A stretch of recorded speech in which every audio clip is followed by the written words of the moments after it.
Could the Mariners trade for Vladimir Guerrero Jr. this summer? We'll answer that and more coming up here on Mailbag Monday. Colby, hit it.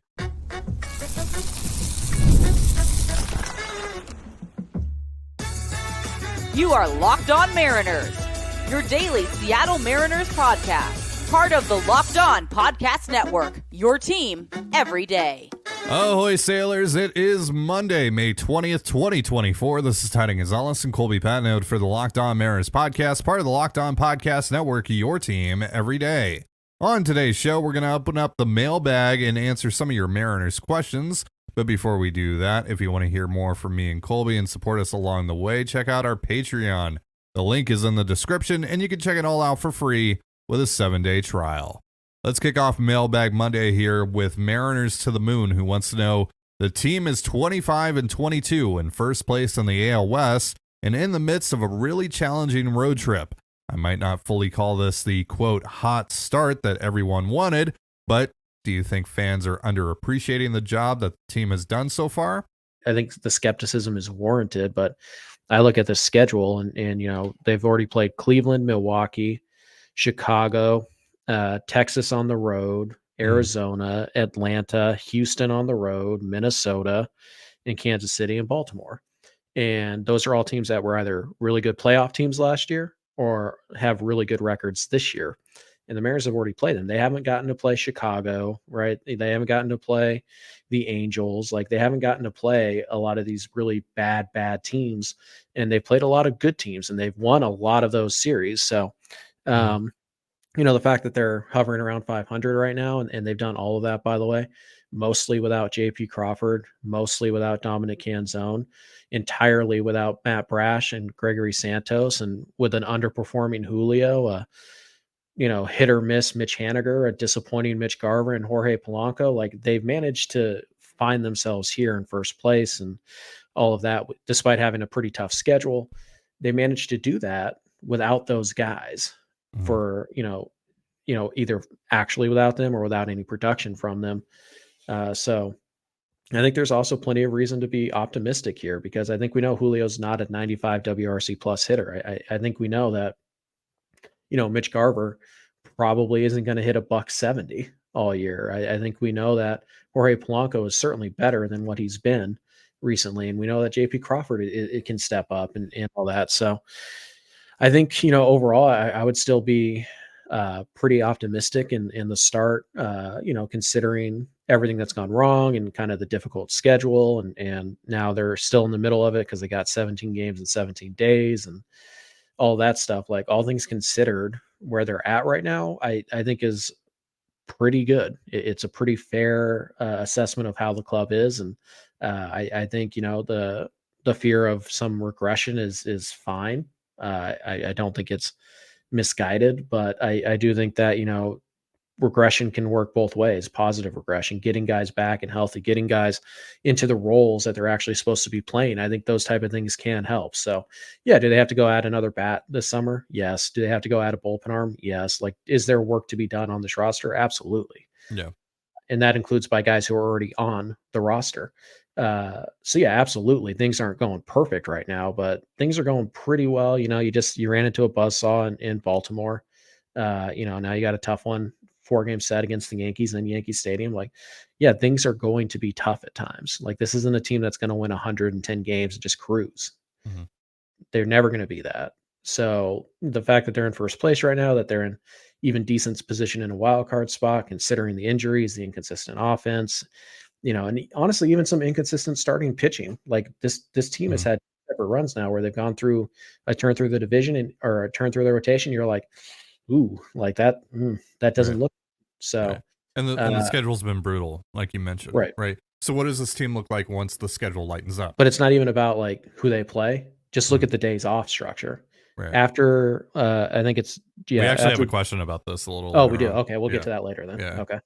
But yeah, so it's just been a brutal schedule overall. So, you know, the fact that they've also had to do that with all the injuries that they've sustained, with all the inconsistent play in every facet of their roster, it's pretty remarkable, frankly, that they are in the position that they're in. So I think that aspect is certainly underappreciated. But I think the just the general, like, how did we get here right? The inconsistencies and performances across the board. Like, yeah, that is worthy of some skepticism about how sustainable this is.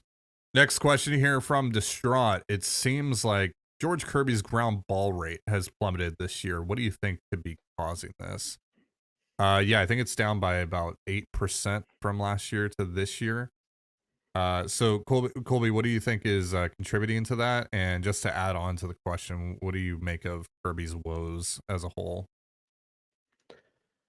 Yeah. Kirby's ground ball rate is something that I suspect will normalize. He does seem to be pitching more up in the zone than he usually is. Like he's really attacking the top of the zone, particularly with the fastball.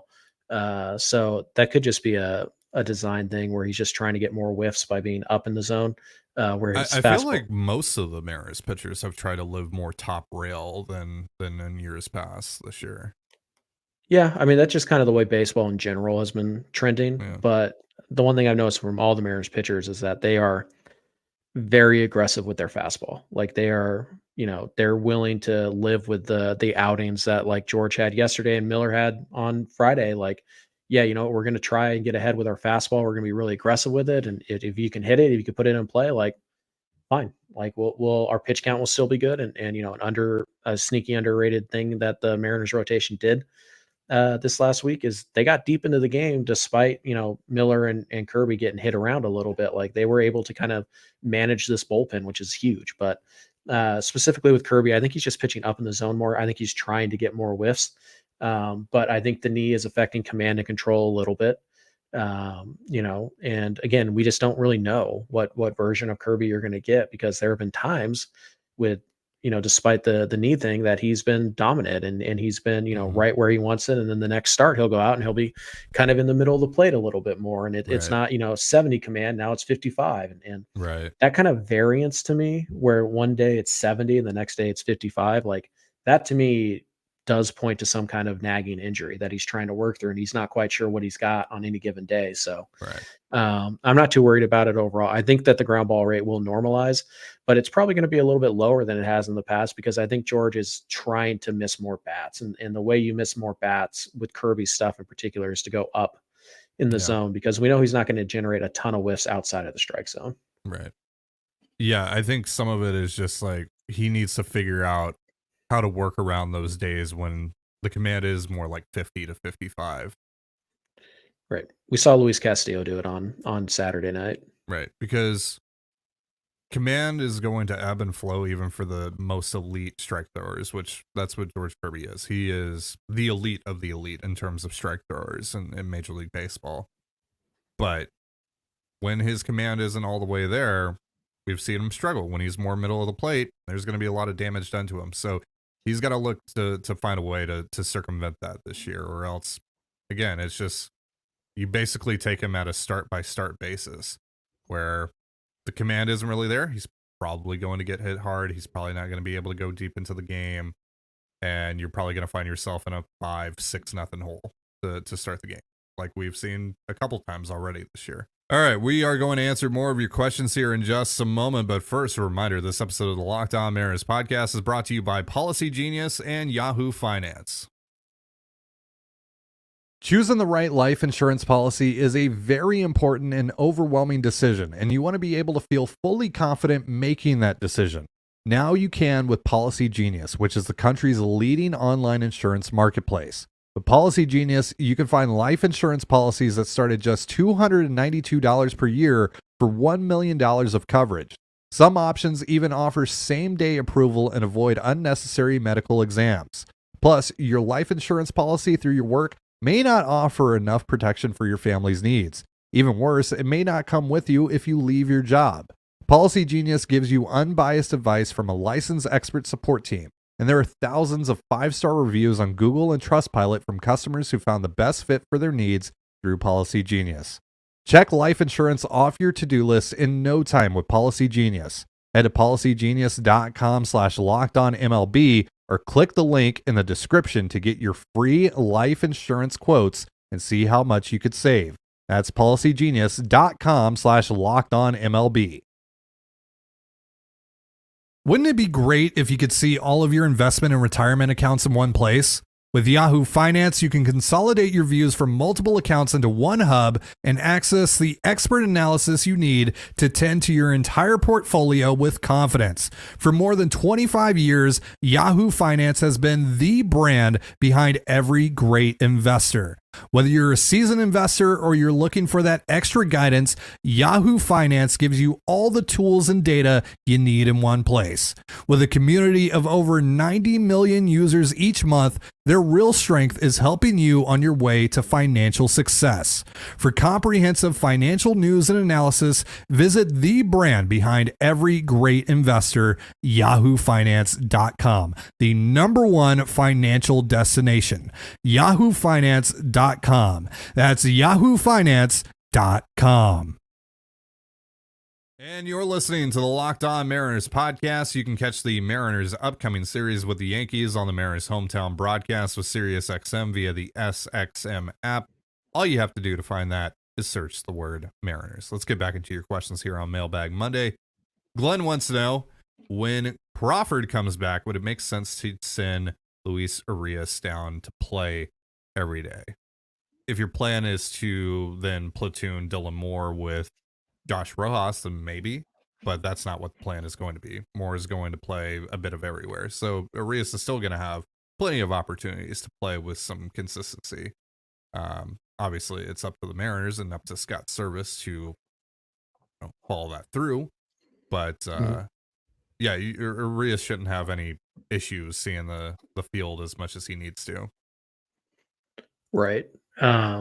And with Rojas, beginning to struggle and regress back to the mean a little bit here, you might see Urias get more starts against righties just to see him get more at bats. So, he had a good day yesterday, which is good for Ty's brand because it was a struggle bus for about a week. A weekend. The Royal Series did not great. It was not great for the brand. Did not go well for the brand. But Luis the brand is back. The brand is back after yesterday. Luis is like Ty's one shot to have a guy on his flag list hit. Yeah. Well, you have Logan, right? Or Bryce? I have Bryce. So yeah, I hit on Bryce. We think so far. Garver and Polanco would be the biggest swing for me, for sure. It would. Yeah. But yeah, I don't think you're sending down Urias. No. Because I think what would change between, now and the way it was for the first 3 weeks when JP was healthy, nothing. Right. It just kind of goes back. And remember, Dylan Moore's role on this team originally was he was going to be a platoon partner in the outfield, and then he was going to play a little bit in the infield as needed. So I think he just goes back to that. You can keep Dylan Moore's bat in the lineup without, it's the same conversation we had with Luke Raley, right? You can use Dylan Moore, you can move him around and not take away significant at-bats from anybody and give Dylan Moore 5-6 starts a week. So, that's what versatility brings. So now you don't have to send down Urias, and I'd be pretty shocked if they did, because. And I get this question is more for Urias' sake. You want him to play often, right? Sure. But who are you sending him down for? Who down in AAA helps you more Rivas than Luis is still Urias? On this roster. Right. So you're sending Rivas down for JP. Right. Okay, who are you flipping for Urias? Cade Marlowe? Why? I have my fourth outfielder now. He's not hitting. Ryan Bliss? Why? He's just going to sit on the bench too. Right. So it's who helps me more than Luis Urias right now? Right. Pretty much anybody you're moving down to AAA, or anybody you're calling up for Urias is going to have the same problems that Urias might have and not playing every day. Right. And at least Urias is a veteran who you can pick and choose your spots, and you know what you're going to get out of him when you do. So no, it doesn't make a lot of sense. Michelle wants to know 3 things you do immediately to improve the Mariners. This is kind of cheating because 2 and 3 kind of go hand in hand, but I'll go 1, trade for Austin Adams, 2, call up Blake Hunt, 3, DFA Sebi Zavala. I don't think there's 3 true things that you could do right now. Right, and we're assuming that you can even acquire Austin Adams right now. I mean, you probably can, but it's okay, acquire Austin Adams at all costs. You could force Oakland's hand. Yeah. Sure, but are you giving up Michael Arroyo for Austin Adams? Right, yeah. Probably not. But would you give up Michael Morales for Austin Adams? Sure. But is Oakland taking that right now? I don't know. That's why the whole like the trade, just go trade for this guy thing at this time of year. Right. Not saying you can't. I'm just saying it's Yeah. it's a little tough to be like, oh yeah, just go do that. No Right. brainer. Yeah, the only reason that I mentioned Austin Adams is because, like, yeah, that's more feasible and reasonable than, you know, trade for Jazz Chisholm right now here on May 20th. Right? Trade for Luis Robert here on May 20th. Next question here from Deep Hanky. After June 16th, the M's only have 1 week where they don't have an off day, with their longest stretch being just 10 games. How potentially big of a factor is that if they survive the current stretch? Houston, by comparison, has an 18-game stretch in August and a 16-game stretch in September.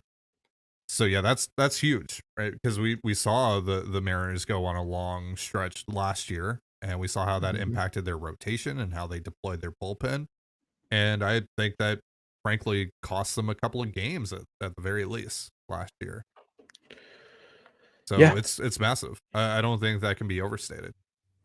Sure. I don't know how like Texas's schedule is and Houston's schedule is, whatever. Apparently Houston's got two really long stretches late in the year. But I was looking at Seattle's schedule, and it's, you know, after this long stretch, they get a day off, and then they play 10 more in a row, and then they get a day off. But then you get, you know, you get 3 Mondays in a row off after that. And obviously you have the All-Star break. So there's 4 days off in a row. And then you get a couple Thursdays off in a row. Then you get a couple of Mondays off in a row. Like, it's not only that you're getting like 1 day off a week. There are a couple times in the schedule where you're going to get day off, 3-game series, day off. And so like and that also helps guys like Brian Wu, who, you know, you're trying to get through the season and all that stuff, because like throwing, like asking him to go 150 innings this year, probably a bit extreme. But if he only has to throw every 6 days for pretty much the entire second half, you can probably push him a little more than you otherwise would have. So yeah, it's huge. It could be huge, we should say. You still have to play well, right? Like for this to matter and all that. So yeah, schedule is something. And it's not so much who you play, it's about when you play them, when you're trying to look ahead to things like this. So, you know, cool. Yeah. Seattle's got 3 against Miami. They've got 7 against the White Sox. They've got, you know, X number of games. They still got all 13 against LA. They still got, you know, blah, blah, blah, 9 or 10 against Oakland, who's really starting. So like, yeah, you can look at the strength of schedule going forward and be like, okay, well, yeah, that's better. But really it's the days off. It's how you can manage your bullpen. It's, are you facing, you know, like their best pitcher that day? Like, did you avoid Corbin Burns the second time around? That could be a huge difference, you know? So looking ahead in the schedule is always really tough, but the days off are something that are always a good thing. Right. Especially when you're a team that has bullpen questions, and especially when you're a team that is so heavily reliant on your starting pitching carrying the load. Like those built-in days off where you can, you know, hey, look, Gilbert gets to pitch on 6 days rest this time. Like those are huge. Yeah. So yeah, in theory, it's a really good advantage. In practice, the advantage is as good as the Mariners make it. Right. But win or lose, it's still a big thing for you, because just from a maintaining health and keeping guys fresh standpoint. Right. So yeah, I mean, you remember last year, Seattle was playing pretty much every day from like September 10 on, and Houston got like 4 days off in that stretch, and it made a huge difference. Yeah. So hopefully the baseball gods will bless the Mariners similarly near towards the end of the season, and hopefully the Mariners can take advantage of that. All right.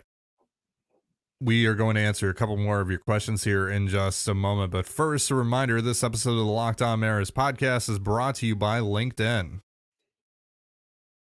Are you struggling to close deals? B2B selling is tougher than ever, and that's why I want to tell you about LinkedIn Sales Navigator.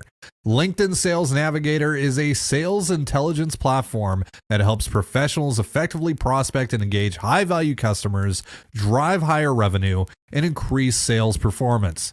Sales Navigator helps you target the right buyers, surface key signals such as job changes or which accounts you should prioritize, and shows you hidden allies so you can find those buyers that are most likely to convert. Fueled by LinkedIn's 1 billion member platform, Sales Navigator gives you the most up-to-date, first-party data enabling you to unlock conversations with people that matter. Right now, you can try LinkedIn Sales Navigator and get a 60-day free trial at linkedin.com/locked on. That is linkedin.com/LOCKDON for a 60-day free trial. Let LinkedIn Sales Navigator help you sell like a superstar today. Just go to linkedin.com/locked on and get started. And you're listening to the Locked On Mariners podcast. You can catch the Mariners' upcoming series with the Yankees on the Mariners' hometown broadcast with SiriusXM via the SXM app. All you have to do to find that is search the word Mariners. MC wants to know, maybe a little early for trade talks, but would you give up Vlad Guerrero Jr. if he's available? What's a realistic offer? So we actually talked about this on our Patreon show last week. And since I live in Toronto, I'm aware more so of the Blue Jays than maybe your average fan, but I don't know everything about the situation. So maybe they are open to trading Vladimir Guerrero Jr. But from the outside looking in, I look at what Ross Atkins and Mark Shapiro have done over there, and this is kind of the roster they built, and they've basically stuck their flag in and have sold to that fan base as like their identity of their regime. And it feels like trading Vlad or Bo Bichette, who have been the faces of that era of Blue Jays baseball, would be essentially waving the white flag on their jobs. So from a pride standpoint, especially with Vlad and Bo still having a year left, I believe, respectively on their deals, maybe one has another year more than the other. I can't remember. I think they both have the same club control right now. I'd be fairly surprised going off of that if they got traded. Yeah, I mean, like, I think at that point, like, the Blue Jays have to be so far out of it that, like, that's the only way that, like, Shapiro and Atkins can go to that fan base and be like, look, we're 9.5 games out of the wild card. Okay. Like, we're clearly not competing this year. Like, it's over for us. And at that point, maybe you can sell it. But GMs who try to save their jobs, they do really weird things, sometimes stupid things. And the really good GMs are the ones who just operate knowing that, like, hey, this might get me fired or all that, but I have to do what's best for the long-term interest of the ball club, blah, blah, blah. So, is Atkins that guy? I don't know. I'm not too impressed with him as a general manager in general. So we'll see. I mean, we saw what like a guy who's desperate to keep his job will do. Look at AJ Preller and the deals he made, and that team's 500 now. Like, are those deals working? Yes and no. Like, yeah, the deals themselves are working out fine, but is it providing the impact that he probably feels it needs to for him to keep his job? Right now, no. So it's a bit of a balancing act. It really is. So I think when I look at the Blue Jays, like, first of all, when you look at the Blue Jays, yeah, they have to be like out. If there's even a hint that they think they can make a run here in July, I don't think they're selling anybody. If they're kind of fringy, maybe they sell some rentals, some guys on expiring contracts, and they maybe listen on somebody like Vlad. But we also need to understand that Vlad Guerrero Jr. is not the hitter that he was 2 years ago, 3 years ago. Like, he's still good. Like, he's certainly an upgrade over Ty France, what Ty France is giving you right now, but he's not hitting 45, 50 home runs. Like, he's not going to put up a 160 WRC plus. That guy's not there. Like, he's a 125 WRC plus guy, provides no value offense or defensively or on the bases. Like, doesn't strike out a ton, draws a lot of walks, does have more power than Ty France, certainly, but it's like, what would you have given up for a year and a half of 2021 Ty France? Because that's pretty much what Vlad is right now. Right. Like, would you give up Locklear for a year and a half of good Ty France essentially with more power? Yeah, you might. But would you give up like Harry Ford? No, I don't think I would. But I mean, it wouldn't be the worst thing in the world. I wouldn't be upset if they did it, but it just, I think Vlad is the guy whose name carries more value than his actual production right now. And for that reason, I'm not super thrilled about going in there and trying to convince the Blue Jays to sell the face of their franchise to me when those guys are, trying to cling on to their jobs. Because to me, that sounds like I have to overpay to get a guy that I don't really love. Like, I'm not a huge Mhm. Vlad fan, so, like, it's like, do I wanna is this the guy that I'm gonna go overpay for and he's gonna take me over the top? No, I don't think he is. So at that point, I'm probably out, unless the prices are much more reasonable than I think they are. Yeah, again, if they are going to trade Vlad, again, given what that says about their, about Atkins and Pyro's reputation, like they're going to charge a hefty price on that. I'm not willing to pay that for Vladimir Guerrero Jr. He's been too inconsistent and doesn't play a premium position. No, And I'm saying, like, we've seen how power dependent hitters look when they start playing half of their season at mhm, T-Mobile Park. I'm just saying. Now right. I think Vlad's one of those guys where it's like his power plays anywhere. I don't think he would be as Still an affected adjustment by period. yeah. I don't think he would be as affected, by playing at T-Mobile Park than most guys. But still, I just too many red If flags for me. Sure. If the headliner is Tyler Locklear, or if the Mm, headliner is, Michael Arroyo, like if it's someone in that right. 8, 9, 10 range, like fine, whatever. Like if it's Colt Emerson, if it's Cole Young, if it's Harry Ford, if it's Yeah. Laz, if it's Fellman, I'm just like, no, no, I'm not doing that for a first base only who's not an elite hitter, very good hitter, not an Yeah. elite hitter. And I know that sounds like semantics, but like a 120 WRC plus, which is a very good hitter, versus 140, 145, which is elite, it's 25%. Mm, Like that's pretty sizable, and the difference between the value of you know Johnny Farmello and Michael Arroyo is significant. yeah. So to me, like if they want Locklear and they want to start there, then like fine. They want Locklear and Hancock, fine. We can have a conversation about that. If they want Emerson and Arroyo and doesn't even matter after that point. No, I'm not interested. I'll go find somebody cheaper. Yeah. All right, last question of the day comes from Mark. How would you feel about the Mariners trading for a left-handed starter and then moving Brian Wu or Bryce Miller into the high leverage role? Why does it have to be a left-handed starter? That's kind of my Also, first question from that. why not just go trade for a high leverage reliever and keep your Right. rotation as is? I Like, why mean, do you have to move like using Wu and Miller out of the bullpen is something, and or Miller is something that we've talked about quite a in the bit. playoffs? Yeah. Um, But by the way, I'm not are we sure opposed to it. Wu? Are we sure that Wu would even be good out of the bullpen? He doesn't have an off speed pitch right now. Yeah. Like Still, I'm open-minded to it, but um, the important thing here is like who's the left handed pitcher, right? You're talking yeah, about like Rich Hill? No. Are you talking right. about Lazardo? Like maybe, Again, why does he but need to be left-handed? I think because there's this idea they're We like, don't have a oh left-handed pitcher in the yeah, like rotation. oh You they want have to try five and play righties, matchups, so etc. Yeah, yeah. I they have get it. 5 righties, so blah, blah, blah, like, they all kinda similar, and it's like, they're not similar, though, like, the 5 Mariner starters are not that similar to each other. Right. They have some similarities, but the stuff is different, the release points are different, the arsenal's different, the extension's different, blah, blah, blah, blah, Yeah. blah, blah, blah. Blah blah blah. So, like, just Yeah. just shoehorning in a lefty just to say we have a lefty in the rotation, like, no. Yeah. If you can Generally upgrade speaking, though, yeah, yeah, if you can add a starter, sure. I'm totally open to sure. the idea of Yeah, adding a starter. Yeah. right, but, like, they've got to be better than Wu and Miller, and by the way, which left-handed starter are you gonna get who's better than Wu and Miller, where you probably don't have to give up Wu or Miller to get said left-handed pitcher. Mm, You know what I mean? Like, or mm. because like if you're talking about like go get Steven Matz, no, they're not better than Miller or Wu.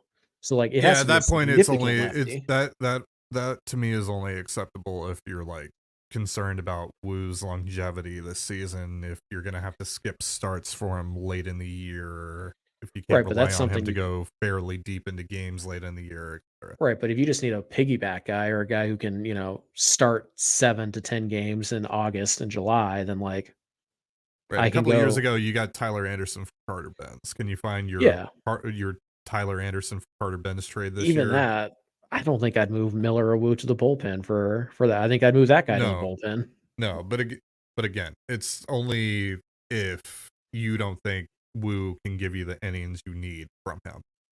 you need from that Well, spot in your rotation. right. At that point, then it's really, I'm comparing these pitchers to Emerson Hancock then at that point. Right. So, I mean, you can, doesn't have to be a lefty, but you can go upgrade your rotation. And if it doesn't cost you Miller or Wu, you can move those guys to the pen. One of those guys to the pen, sure. But like, again, it has to be a guy who's actually better than Miller or Wu. Otherwise, what's the point? Like, I don't see a scenario where this makes a ton of, like, I wouldn't spend a lot of time looking for this pitcher that you're describing. Like, I'm not spending the effort to go get Jesus Luzardo when I need Luis Robert or, whoever it is, right? Right. Like, I got to focus on the bat. I got to focus on the bullpen arm. And by the way, moving Brian Wu to the bullpen, which I assume would be him because he's the one who would have like durability concerns. That doesn't count as my high leverage reliever ad. I still have to go add another high leverage reliever. So I'm using assets to improve a strength, which is fine. But am I doing it at the cost of improving a weakness? Maybe. Like, you got to give us a name, really, is what it is. Because just a left-handed pitcher, there's like, 35% of the pitchers in the league are left-handed. Are we talking Luzardo? Are we talking Mats? Are we talking Kikuchi? Like, what are we talking about here? Yeah. That'll make a big difference. So, like, in theory, could you do that? Sure. But the details matter way more than the theory right now. All right. Thank you, everyone, for your questions. That's going to do it for our show. Before we get out of here, a reminder that Locked On has launched the first ever national sports 24/7 streaming channel on YouTube. And now it's also available on Amazon Fire TV and the free Fire TV channels app. Locked On Sports Today is here for you 24/7, covering the top sports stories of the day with the local experts of Locked On, plus our national shows covering every league. Find Locked On Sports Today now available on the free Fire TV channels app. Thank you so much for joining us here on the Locked On Mariners podcast. For Colby Patnode, I'm Ty Dane Gonzalez. Be sure to give us a follow on Twitter at @LO_Mariners. You can follow me at Ty Dane Gonzalez and Colby at CPAT11. That's CPAT11. You can also find all that stuff in the description of this episode. Have yourself a beautiful baseball day, and we'll see you next time. Peace.